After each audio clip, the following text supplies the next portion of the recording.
वैसे अगर आईएमएफ पाकिस्तान की आर्थिक मदद करता भी है तो उससे देश का भला नहीं होने वाला, क्योंकि पाकिस्तान पर चीन और बाकी देशों का कर्जा भी है जिसे चुकाना आसान नहीं। तो शायद यही वजह है कि पाकिस्तान की आवाम भारत का गुणगान कर रही है। मेरा तो फेवरेट कंट्री है। इवन अगर मुझसे कोई पूछता है कि आप, हर किसी का होता है ना कि आप यार मैं इंग्लैंड जाना चाहता हूँ, या मैं LSA जाना चाहता हूँ, या मैं लंदन जाना चाहता हूँ, तो मैं तो लखनऊ देखना चाहता हूँ। मुझे तो वहाँ का सब कुछ और वहीं से है, तो उसमें डर क्या है। पाकिस्तान के लोग भारत आना चाहते हैं, वहीं पाकिस्तान के लोग तो यहाँ तक कहने लगे हैं कि भारत इतना आगे निकल चुका है कि उसका पीछा करना भी अब आसान नहीं होने वाला। ऑन पेपर जो है हम उनसे बहुत पीछे हैं, हाँ लिटरली हम बहुत पीछे हैं, लेकिन बीइंग अ पाकिस्तानी और बीइंग अ पैट्रियट जो है मैं इस चीज़ को वैसे एक्सेप्ट करते हुए मुझे थोड़ा सा फील होता है, लेकिन रियलिटी यही है कि हम ऑलमोस्ट सारे सेक्टर्स में इंडिया से बहुत पीछे हैं। जबकि पाकिस्तान की आवाम तो अब भारत को उस्ताद मानते हुए अपनी ही सरकार और सिस्टम को कटघरे में खड़ा करने लगी है। इंडिया को तभी कम्पीट किया जा सकता है जब हम इंडिया को दुश्मन की निगाह से नहीं, हम उसको उस्ताद की निगाह से देखेंगे कि इंडिया ने किन चीजों पर उजागर किया। पिछले 75 सालों में देख लें, पाकिस्तान में 20 सालों के अंदर कोई 3-4 तो मार्शल लॉज आपके आ गए हैं। और फिजी के नाडी में 12वें विश्व हिंदी सम्मेलन का आयोजन किया गया। उद्घाटन समारोह में फिजी के राष्ट्रपति और भारत के विदेश मंत्री एस जयशंकर शामिल हुए। सम्मेलन का मकसद हिंदी को वैश्विक भाषा के रूप में बढ़ावा देना है। नागालैंड और मेघालय के लिए बीजेपी ने अपना घोषणा पत्र जारी कर दिया है। बीजेपी अध्यक्ष जेपी नड्डा ने वादा किया है कि मेघालय में बीजेपी की सरकार आते ही 7वां वेतन आयोग लागू किया जाएगा। जम्मू कश्मीर में चल रहे बुलडोजर एक्शन पर महबूबा मुफ्ती ने नाराजगी जताई। उन्होंने कहा, हमें अवैध कब्जा करने वाला कहा जाता है, जबकि ये जमीन हमारी है। 2022 में कोयम्बटूर में हुए कार ब्लास्ट मामले में एनआईए ने बड़ी कार्रवाई की। राष्ट्रीय जांच एजेंसी ने संदिग्ध आईसिस से जुड़े समर्थकों के 60 से ज्यादा ठिकानों पर छापा मारा। मध्य प्रदेश के सागर में घर से विदा हुई दुल्हन ससुराल पहुंचने से पहले ही रफू चक्कर हो गई। लड़के पक्ष ने थाने में तहरीर देकर दुल्हन को ढूंढने की गुहार लगाई है। जी मीडिया के शो गेम ओवर के खुलासे के बाद चेतन शर्मा पर कार्रवाई की तलवार लटक गई। जी मीडिया के खुफिया कैमरे पर चेतन शर्मा ने जो कुछ कहा, उससे बंद कमरे के कई राज बाहर आने के दावे किए जाने लगे। हालांकि इन दावों में कितना सच और कितना मनगढ़ंत है, इसकी पुष्टि की जानी बाकी है। लेकिन बीसीसीआई ने इस मामले पर गौर किया।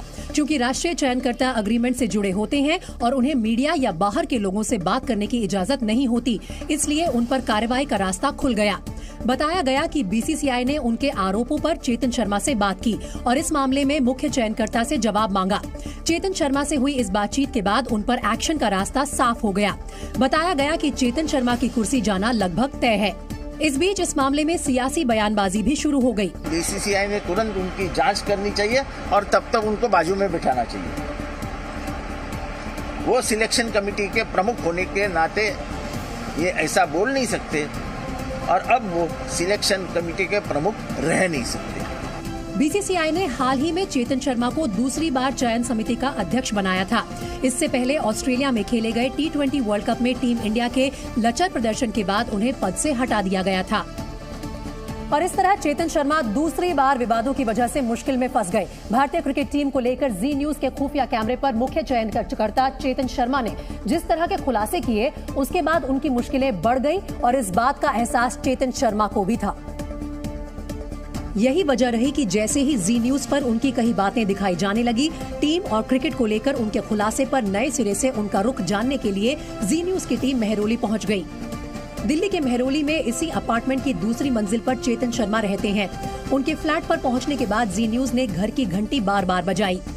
देखिए इस वक्त यहाँ पर उनकी नेम प्लेट हमें दिख जाएगी। हमने इस वक्त डोर बेल यहाँ पर साफ तौर पर बजाई है कि यहाँ पर कोई क्या आज हमें ये जवाब देगा। जी न्यूज ये कोशिश कर रहा है। लेकिन दुनिया के सबसे ताकतवर क्रिकेट बोर्ड के चयनकर्ता का दरवाजा बार बार खटखटाए जाने के बावजूद इस बार घर के दरवाजे बंद ही रहे।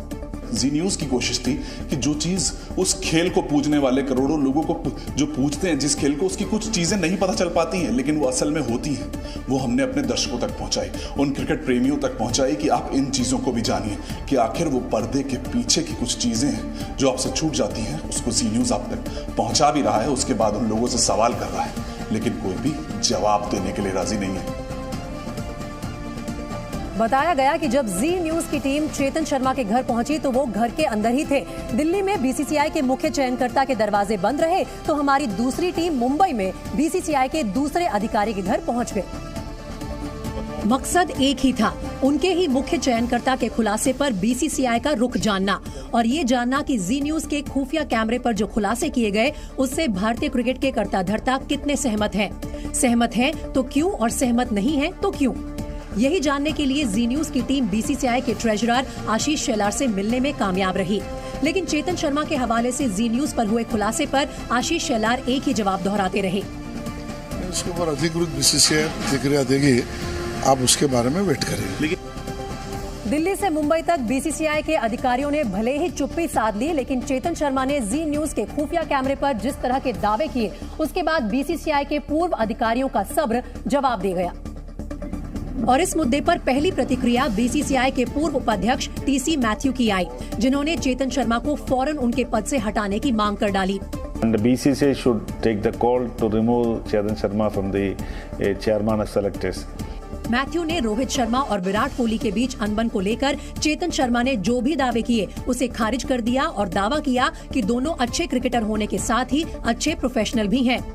And when Virat was little out of form, then as a captain, Rohit Sharma has given full support to Virat Kohli. BCCI के पूर्व उपाध्यक्ष टीसी मैथ्यू ने चेतन शर्मा के सभी दावों को मनगढ़ंत और दुर्भाग्यपूर्ण करार दिया।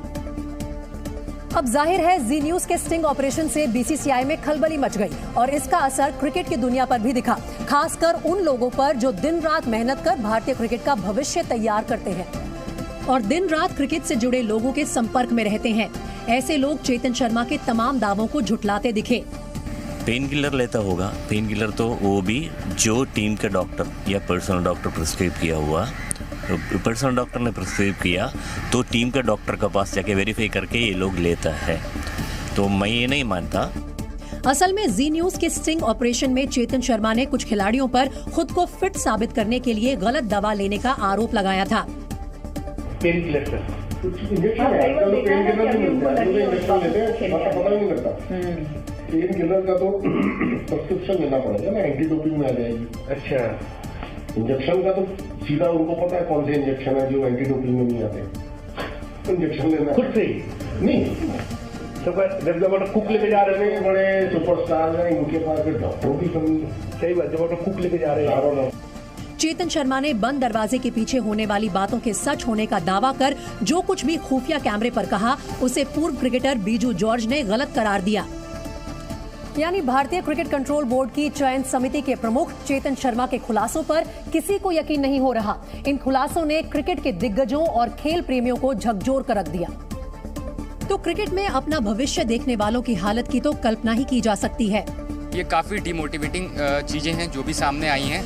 क्योंकि चेतन शर्मा ने गलत दवाइयों और गलत तरीके से फिटनेस लेने के आरोप टीम इंडिया के खिलाड़ियों पर लगाए, इसलिए खेल प्रेमियों ने पूरे मामले की जांच की मांग शुरू कर दी। यदि ये ऐसी चीज हुई है तो इसकी निष्पक्ष जांच होनी चाहिए। हालांकि